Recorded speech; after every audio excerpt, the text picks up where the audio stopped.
بسم اللہ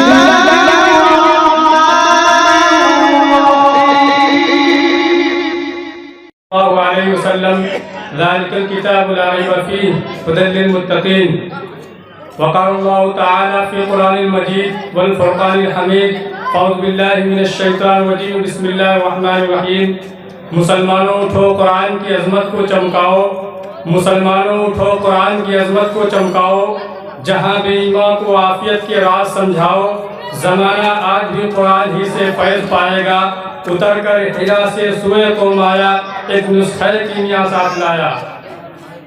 محترم حضرات، اسٹیج پر رونق افروز اور بزرگان دین، حاضرین جلسہ، آج کی اس مجلس میں اور آج کے اس مبارک اجلاس میں میرا موضوع سخن دنیا کی سب سے پاکیزہ مقدس کتاب قرآن پاک ہے۔ ہمیں چڑھتے ہوئے سورج کی طرح یقین ہے کہ اس کا ایک ایک حرف سچا اور صادق ہے۔ وہ قرآن جس کی زبان مقدس، بیان مقدس، جو فصاحت و بلاغت کا ٹھاٹھے بات کا سمندر ہے، جس کے متعلق ارشاد ربانی ہے کہ قرآن پاک و کتاب ہے جس کے صادق اور برحق ہونے میں کوئی شک و شبہ نہیں، جس کے بارے میں محسن انسانیت حضور پاک علیہ السلام نے ارشاد فرمایا کہ خیرکم من تعلم القرآن وعلمہ، کہ تم میں سے وہ شخص بہتر ہے جو قرآن کو سیکھے اور سکھلائے۔ دعا کیجئے کہ خداوند قدوس ہم سب کو قرآن پاک کی دولت سے مالا مال فرمائے۔ نوجوان دوستو، قرآن پاک رب ذوالجلال کی طرف سے عطا کردہ وہ حسین تحفہ ہے کہ جس نے 23 برس کی قلیل مدت میں پورے عالم میں انقلاب برپا کر دیا، جو بڑے سے بڑے فصحاء، بلغاء، ادباء، شعراء حیران و شدہ رہ گئے، جن کی آیتوں کو سن کر پتھر دل موم ہو گئے۔ یہی وہ قرآن ہے جو رہتی دنیا تک کے انسانوں کے لیے سراپا ہدایت و رحمت ہے۔ یہی وہ قرآن ہے جس نے رسول کی رسالت کو اعجاز بخشا۔ یہی وہ قرآن ہے جس کی برکت سے جنات و شیاطین کا آسمانوں پر جانا بند ہوا۔ یہی وہ قرآن ہے جس کا مثل پیش کرنے سے عرب کے فصیح و بلیغ زبان دانی کا دعویٰ کرنے والوں نے گھٹنے ٹیک دیے۔ یہی وہ قرآن ہے جو سچائی اور امانت داری کا درس دیتا ہے۔ یہی وہ قرآن ہے جس کا نظیر پیش کرنے سے ساری دنیا عاجز و قاصر رہ گئی۔ یہی وہ قرآن ہے جس کا مثل پیش کرنے سے عرب کے فصیح و بلیغ زبان دانی کا دعویٰ کرنے والوں نے گھٹنے ٹیک دیے۔ یہی وہ قرآن ہے جس کی بدولت حضرت عمر فاروق رضی اللہ تعالی عنہ کو ایمان نصیب ہوا۔ یہی وہ قرآن ہے جس نے ذہنی قوتوں کو جلا بخشا۔ میرے بھائیو دوستو، آج کے اس نازک دور میں حفظ کلام پاک کو فضول سمجھا جاتا ہے، اس کے رٹنے کو حماقت بتلایا جاتا ہے، کہا جاتا ہے کہ اس کا رٹنا اور بے سمجھے پڑھنا بے سود ہے۔ ارے افسوس صد افسوس، اس قرآن پاک کے بارے میں ہمارا یہ خیال جس کے بارے میں شہنشاہ بطحا تاجدار مدینہ احمد مجتبی جناب محمد رسول اللہ صلی اللہ علیہ وسلم نے ارشاد فرمایا کہ اقرأ وارتقی ورتل کما کنت ترتل فی الدنیا فإن منزلک عند آخری آیت تقرؤها۔ کل قیامت کے دن حافظ قرآن سے کہا جائے گا کہ قرآن پڑھتا جا اور جنت کے جدوں پر ٹہتا جا اور ٹھہر ٹھہر کر پڑھ، جیسا کہ تو دنیا میں ٹھہر ٹھہر کر پڑھتا تھا۔ بس تیرا مقام اور تیرا ٹھکانہ وہی ہے جہاں جو ہے قرآن کی آخری آیت پر پہنچے۔ میرے بھائی دوستو، قرآن پاک دنیا کی سب سے بڑی عظیم نعمت ہے۔ یہ چاند سورج ستارے کو اس نعمت کا مقابلہ نہیں کر سکتے، کیوں نہ ہو کہ جبکہ اس کا اتارنے والا امین، جس ذات پر نازل ہوا وہ بھی امین، جس مہینے میں نازل ہوا وہ بھی برکت، اور جس دن میں نازل ہوا وہ ہزاروں دنوں سے بہتر اور افضل ہے۔ جیسا کہ حدیث پاک میں آتا ہے کہ فضل کلام اللہ علی سائر الکلام کا فضل اللہ علی خلقہ، اللہ کے کلاموں پر سب ایسی ہی فضیلت ہے جیسے کہ خدا تعالیٰ شانوں کو تمام مخلوق دلارے۔ پیارے نبی ارشاد فرمائے ہیں، پیارے نبی ارشاد فرماتے ہیں کہ اس نے قرآن کو پڑھا اور اس پر عمل کیا تو اس کے والدین کو کل سورج سے بھی زیادہ روشن تاج پہنایا جائے گا۔ دوستو، غور کرنے کا مقام ہے کہ جب والدین کو اس گراں قدر انعام سے نوازا جائے گا تو پڑھنے والے کے مقام اور مرتبے کا کیا عالم ہوگا۔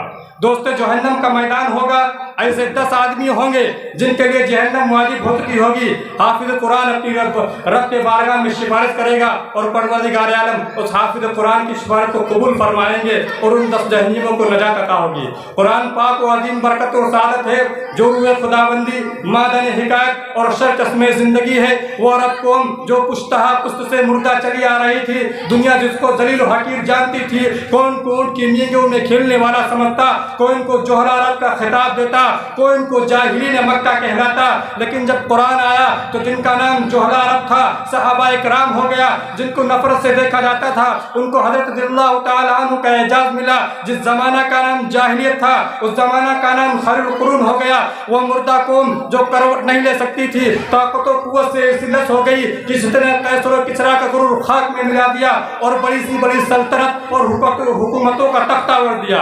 قرآن آیا تو زبان و مکان میں زندگی آئی، قرآن آیا تو عدل و مساوات کا پیغام ملا، قرآن آیا تو مذہب اسلام پھیلا، قرآن آیا تو مردہ قوم زندہ ہو گئی، قرآن آیا تو قیصر و کسریٰ کا غرور خاک میں مل گیا، قرآن آیا تو دم توڑتی انسانیت کو حقوق ملے، قرآن آیا تو شرافت و عزت ملی، قرآن آیا تو تاریخ ملی، ایمان ملا، قرآن آیا تو امن و امان میں سلامتی آئی، قرآن آیا تو انسانوں کے پجاری خدا کے پوزدار بنے، قرآن آیا تو تاریخ ملی، ایمان ملا، قرآن آیا تو دوستو سب کچھ ملا۔ مگر افسوس آج ہم نے اس پاکیزہ تعلیمات کو ترک کر دیا۔ نتیجہ یہ ہوا کہ وہ مسلم قوم جس کے سر پر عزت و رفعت کا تاج تھا ذلت اور رسوائی کے غار ملا گری، وہ قوم کامیابی جس کے آگے بڑھ کر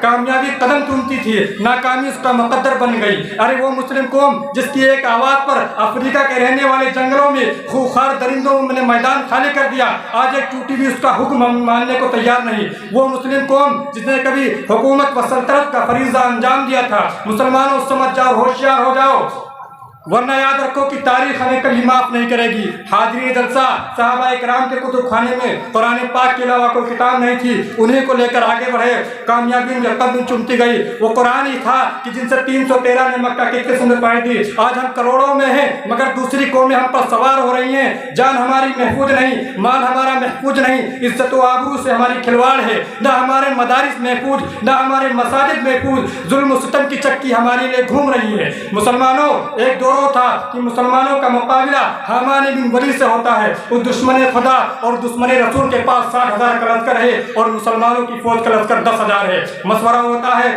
حضرت خالد بن ولید رضی اللہ تعالیٰ عنہ سے کہا جاتا ہے، اور مسلمانوں کو اس کا بھی علم نہیں کہ دشمن کے پاس کتنی تعداد ہے، اس کے پاس سامان کیا ہے۔ خالد بن ولید رضی اللہ تعالیٰ عنہ کہتے ہیں کہ آپ 30 آدمی لے جائیے اور پتہ لگائیے کہ دشمن کی فوج کہاں ہے اور اس کی تعداد کتنی ہے۔ صحابہ کرتے ہیں کہ آپ کی قوت ایمانیہ آپ کو مبارک ہو، 30 آدمی کچھ نہیں ہوتے، کم از کم 60 آدمی لے جائیے۔ چنانچہ 30 آدمیوں کا اضافہ کر دیا جاتا ہے اور یہ مختصر سا قافلہ آگے بڑھتا ہے اور معلوم ہوتا ہے کہ دشمن کی فوج کا لشکر ہمارے سامنے ہے۔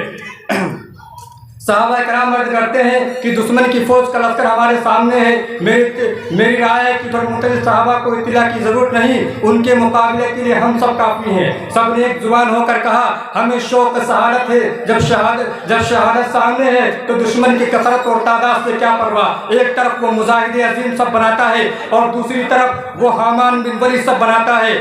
حامان بن ولی آگے بڑھتا ہے اور خالد بن ولید رضی اللہ تعالیٰ عنہ آگے بڑھتے ہیں اور کہتے ہیں تو واز بن کر آیا ہے یا کمانڈر بن کر آیا ہے، تم میں لڑنے کی طاقت و قوت نہیں ہے۔ حامان بن ولی آگے بڑھتا ہے اور کہتا ہے تو واز بن کر آیا ہے یا کمانڈر بن کر آیا ہے، تم میں لڑنے کی طاقت و قوت نہیں ہے۔ اس اسلامی فوج کی للکار کو سن کر دشمن اپنی فوج کو حکم دیتا ہے کہ پکڑ لو ان 60 آدمیوں کو۔ چنانچہ 60,000 کا حملہ ہوتا ہے۔ راوی کہلاتے ہیں کہ خدا کے وہ جاواز سپاہی گھستے ہوئے نظر آتے ہیں، پھر پتہ نہیں وہ کہاں ہے۔ سلوائے تلواروں کی چمک اور کچاکچ کے کچھ نظر ہی نہیں آتا، صرف 3 گھنٹے کا فاصلہ ہوتا ہے۔ تاریخ شاہد ہے، زمین و آسمان گواہ ہے کہ آپ 313 نے مکہ کی قسم پڑھ دی۔ دوستوں، ہم یہ سوچنا چاہتے ہیں کہ آج اگر ہم قرآن پاک سے وابستہ ہونا چاہتے ہیں تو اس کی تعلیمات پر عمل کرنا ہوگا۔ اگر یہ چاہتے ہیں کہ ہم اپنی زندگی ہماری بدل جائے، تاریکیوں سے گمراہیوں سے نکل کر اور اچھائی کی طرف چلے جائیں، تو میرے بھائی دوستو، ہم ابھی سوچتے ہی رہتے ہیں آخرکار وہ کون سا وقت ہوگا، وہ کون سا لمحہ ہوگا، وہ کون سی گھڑی ہوگی جس گھڑی میں ہم اللہ کے حکموں کی پابندی کر اللہ کے حکموں کی تابعداری کریں گے۔ میں اس شعر کے ساتھ اپنی تقریر کو ختم کرتا ہوں کہ اے قول خدا اے قول محمد فرمان نہ بدلا جائے گا، اے قول خدا اے قول محمد فرمان نہ بدلا جائے گا، بدلے کا زمانہ لاکھ مگر قرآن نہ بدلا جائے گا۔ وما علینا الا البلاغ۔